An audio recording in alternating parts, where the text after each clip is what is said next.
everybody, and thank you for coming. Today we're going to talk a little bit about home ownership and to whether or not this is the right decision for you to make. So as I look around the room here and also into the camera at my extended audience, I see some people that may rent, I see some people that rent that may be contemplating purchasing a home, and I also see people that do own a home. And so what we're going to talk today about is sort of the demographics surrounding home ownership. We're going to talk about the advantages of home ownership, and for the people that do not own homes and rent, we're going to talk about some situations or some lifestyle situations where it makes sense to do that as opposed to owning a home.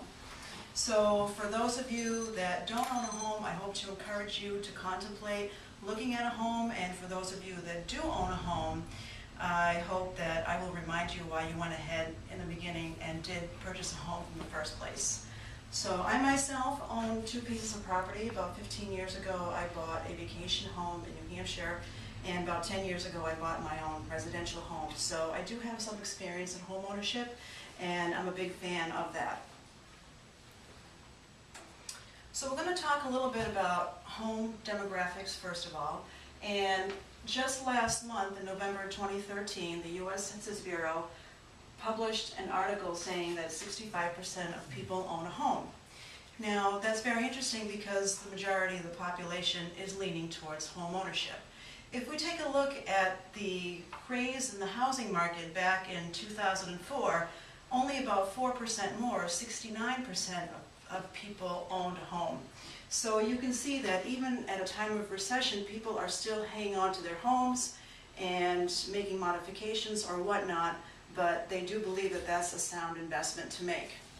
So in terms of some of the other things that the U.S. Census Bureau put forth, they talked about the median asking rent for vacant rental units. And if we take a look at this graph, we see the dollar amounts from $400 to $750 in the y-axis. And then we take a look at the years spanning from 1995 to 2013. And what we do see is that there is a steady incline in rental amounts. So even at times of recession, which is indicated by these gray bars, we can see that rental rates have increased. Now, if we take a look at the median asking sales price for vacant homes, we see that that trend is a little bit different. Again, when we take a look at the y-axis, we're looking at the amount of money spent from $50,000 up to $225,000. And again, we're looking at the years back from 1995 to 2013. We see that there is a steady incline a little bit, but it's not as substantial as it was for rental units. Excuse me. And if we do take a look at those times of recession, we do see that the housing prices have either stabilized, or back here in 2007 to 2009 they actually have declined. Excuse me.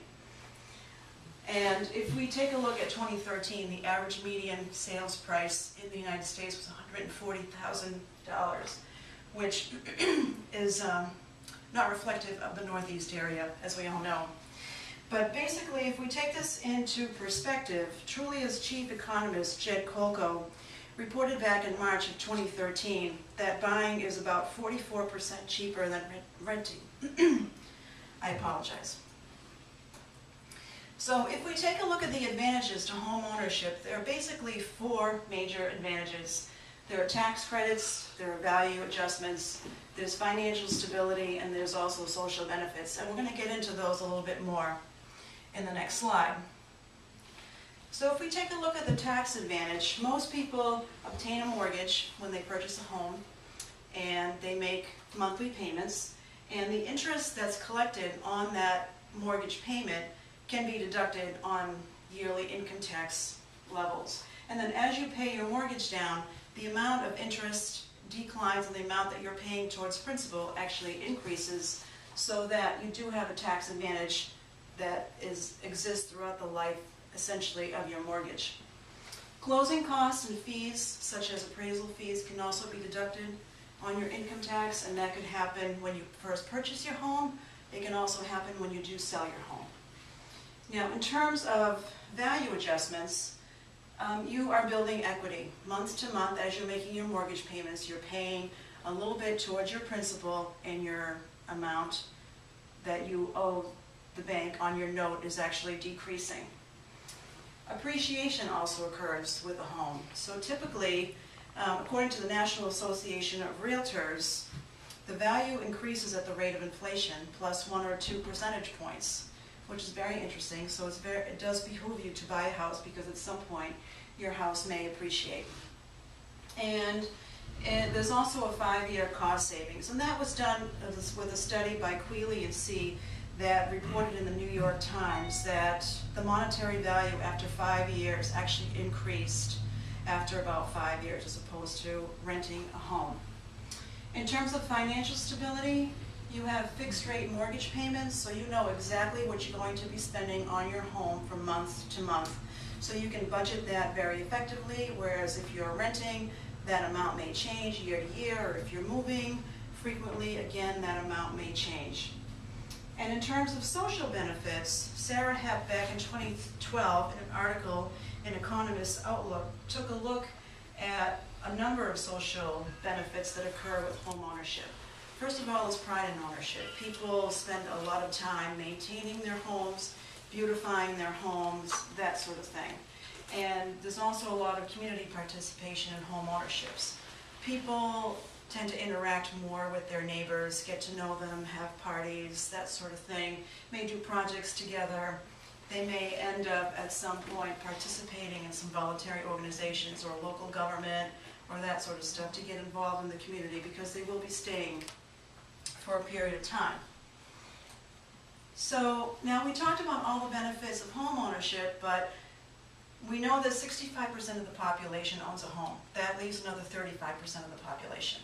And those people rent. And so it does make sense at some point for some people to rent. And we're just going to discuss a little bit about when it does make sense to do that. So people who are traveling frequently or moving frequently for lifestyle reasons or for occupations, it may not make sense to rent, to own a home at that point, because it does require a lot of work to purchase a home and also to sell a home. Financial reasons. Some people may not be in the category of purchasing a home right away. They may be saving up a nest egg and being able to put down a fair amount of a down payment before they go ahead and purchase a home. And some people actually don't have a lot of time, or they may not have any interest in maintaining a home. So at that point it may not make any sense to purchase a home, but it might make more sense to rent at that point. So in summary, we covered DAR, and I put that as an acronym.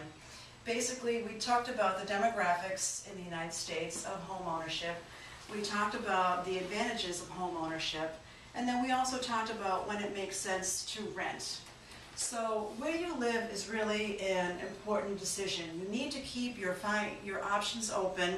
You need to look at your current financial situation. You need to evaluate your lifestyle, and also you need to consider your future plans as well to see what exactly makes sense. But in any event, I hope that this gave you some interest in sort of contemplating purchasing a home. And for those of you that do own a home, I hope that it made you remember why you did purchase a home in the beginning.